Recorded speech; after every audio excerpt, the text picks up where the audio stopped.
చేయాల్సిన పని ఏంటంటే పోలీస్ స్టేషన్ పరిగెత్తుకొని రావడమో, లేకపోతే తెలిసిన అడ్వకేట్ దగ్గర పోవడమో, లేకపోతే తెలిసిన లీడర్ దగ్గర పోయి పోలీస్ స్టేషన్ పోవడమో చేయకుండా 1930 ఈ నెంబర్ నోట్ చేసుకోండి. 1930 ఈ నెంబర్‌కి కాల్ చేసినట్లయితే మీకు ఇమ్మీడియేట్‌లీ వాళ్ళు మీకు ఏ అకౌంట్‌కి పోయింది, ఎంత అమౌంట్ పోయిందని వాళ్ళు క్వెషన్ చేసి ఫోన్‌లో మాట్లాడిన తర్వాత మీకు వాట్సాప్‌లో ఒకటి క్వెషనైర్ పంపిస్తారు. ఆ క్వెషనైర్‌లో మీ పేరు, మీ ఫోన్ నంబరు, మీ ఏ పోలీస్ స్టేషన్ లిమిట్స్‌లో ఉంటారో, మీకు డబ్బులు ఏ విషయం చెప్పి మోసం చేశారు అని మీకు డబ్బులు కట్టడంలో మెసేజ్ పంపిస్తారు. ఆ మెసేజ్‌లో బ్యాంకు అకౌంట్ నంబర్ పూర్తిగా ఉండదు. కానీ మా దగ్గర ఉన్నటువంటి టెక్నాలజీ తోటి ఫుల్ నంబర్ తీసుకొని ఏ బ్యాంకులో ఉందో ఆ బ్యాంకు అకౌంట్‌ను ఫ్రీజ్ చేస్తాం ఇమ్మీడియేట్‌లీ. సో, ఇదంతా గంటల వ్యవధిలో జరుగుతుంది కాబట్టి మీ డబ్బులు రిటర్న్ పొందడానికి ఆస్కారం ఉంటుంది. సో, మీరు మోసపోయినామని తెలిసిన ఇమ్మీడియేట్‌లీ మీరు 1930కి కాల్ చేసినట్లయితే ఈ ఇన్ఫర్మేషన్ ఈజీగా డిపార్ట్‌మెంట్ దగ్గరకొస్తుంది. ఆ అకౌంట్ ఫ్రీజ్ అవుతది. మీ అమౌంట్ రిటర్న్ చేసుకోవడానికి, మీ అమౌంట్ మీరు పొందడానికి ఆస్కారం ఉంటుంది.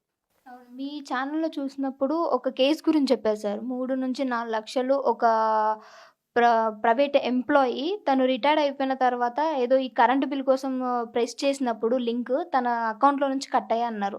సో, మరి అవి మీరు ఎలా సరే అంటే ప్రతి ఒక్క దానికి ఒక సిస్టమ్ అనేది ఏమన్నా ఉంటుందా? అతను హ్మ్, రూ. 4,95,000 పోయాయి. అవును. సో, అతను ఇన్ టైమ్‌లో 1930కి కాల్ చేయడం వల్ల అతనికి అమౌంట్ రిఫండ్ వచ్చింది. ఓకే. అదే ఒకవేళ ఇన్ టైమ్‌లో రిపోర్ట్ చేయకుండా ఉన్నట్లయితే అతను 4,50,000 రిటైర్డ్ ఎంప్లాయీ అంటే మళ్ళీ అవి పొందడం చాలా కష్టం. ఆయన చాలా కష్టార్జితం ఎప్పటినుంచో కూడబెట్టుకున్న డబ్బులవి. ఇట్లాంటివి ఇది సింపుల్ లైవ్ ఎగ్జాంపుల్ అతనికి.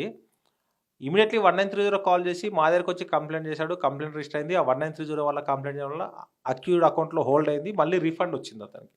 సో, ఎవరైనా 1930కి ఇబ్బంది పడొద్దు. ఇవి అన్నీ కంప్లెయింట్ చేయడం, పోలీస్ స్టేషన్‌కి వెళ్ళడానికంటే ముందు మనం అవేర్‌నెస్ ఉంటే, మనం కొంచెం జాగ్రత్తగా ఉంటే ఈ సైబర్ క్రైమ్స్ బారిన పడకుండా ఉండడానికి ఎక్కువ అవకాశం ఉంటుంది. ఈ వీడియో చూస్తున్న అందరూ క్యూబ్ టీవీ శ్రోతలకి సైబర్ క్రైమ్స్ నుంచి మీరు మిమ్మల్ని కాపాడుకోవాలన్నా, లేకపోతే సొసైటీని కాపాడాలన్నా, మీ చుట్టుపక్కల వారిని కాపాడాలన్నా, ముందు చేయాల్సిందంటే తెలిసిన అవేర్‌నెస్ విషయాల్ని 10 మందికి షేర్ చేయడం. ఒక సాంగ్, ఒక ఫన్నీ ఇన్సిడెంట్, ఒక కామెడీ బిట్ పంపడం వల్ల ఆ 2 సెకన్లు నవ్వుకుంటాం. ఒక 10 సెకన్లు నవ్వుకోగలుగుతాం. అదే ఒక సైబర్ అవేర్‌నెస్ సంబంధించిన crime free India YouTube channel videos share చేసినట్లయితే, ఏ వీడియో అయినా 5, 10 నిమిషాల కంటే ఎక్కువ ఉండదు. ఆ వీడియో షేర్ చేసినట్లయితే లైఫ్‌లో ఎప్పుడో ఒకసారి అతనికి ఒక పెద్ద ప్రమాదం నుంచి కాపాడిన వాళ్ళు అవుతారు. సో, మీకు ఒక సెల్ఫ్ సాటిస్ఫాక్షన్ ఉంటది. ఒక మంచి పని చేసినానని ఆ తీసుకున్న వ్యక్తి కూడా హ్యాపీ ఫీల్ అవుతారు. ఫర్ ఎగ్జాంపుల్ మీరు 10థ్ క్లాస్ గ్రూప్‌లో పంపారనుకోండి. వాళ్ళు చూసిన వాళ్ళు కూడా నిన్ను అప్రిషియేట్ సరే మంచి వీడియో పెట్టినావు అంటారు. అదే నువ్వు ఫన్నీ వీడియో పెడితే మంచి వీడియో పెట్టినా స్పెషల్‌గా అప్రిషియేట్ చేయరు. నవ్వుతారు, ఊరుకుంటారు గానీ.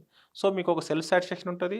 ఒక సోషల్ రెస్పాన్సిబిలిటీగా సైబర్ వారియర్‌గా మీరు పనిచేసినట్లు ఉంటది కాబట్టి ఈ వీడియోస్‌ని ఎక్కువ మందికి షేర్ చేయండి. ఇంకోటేంటంటే ఎవరికైనా ప్రాబ్లమ్ ఉంది. సైబర్ క్రైమ్స్‌లో కొత్త రకమైన ప్రాబ్లమ్ ఫేస్ చేశారు. దాన్ని ఎట్లా రిపోర్ట్ చేయాలి, ఏం చేయాలనేది మీరు కామెంట్ పెడితే కూడా మా టీమ్ నుంచి మీకు రిప్లై వస్తది. ఎలా అప్రోచ్ కావాలి, దాని నుంచి ఎలా బయటపడాలని చెప్పడానికి కూడా ఈ మా టీమ్ నుంచి మీకు రిప్లై వస్తది కాబట్టి ఎలాంటి ఇబ్బంది పడకుండా మీరు మీ ప్రాబ్లమ్‌ను మీరున్న దగ్గర నుంచే క్లియర్ చేసుకోవడానికి ఆస్కారం ఉంటుంది. కాబట్టి ఈ వీడియోస్ ఎక్కువ మందికి షేర్ చేయండి. లైక్ చేసినా చేయకపోయినా పర్వాలేదు. సబ్స్క్రైబ్ అనేది మీ ఇష్టం. బట్ షేర్ చేయండి. ఎక్కువ మందికి షేర్ చేస్తే ఎక్కువ మందికి విషయం తెలుస్తది. ఎక్కువ మంది సేవ్ అవ్వడానికి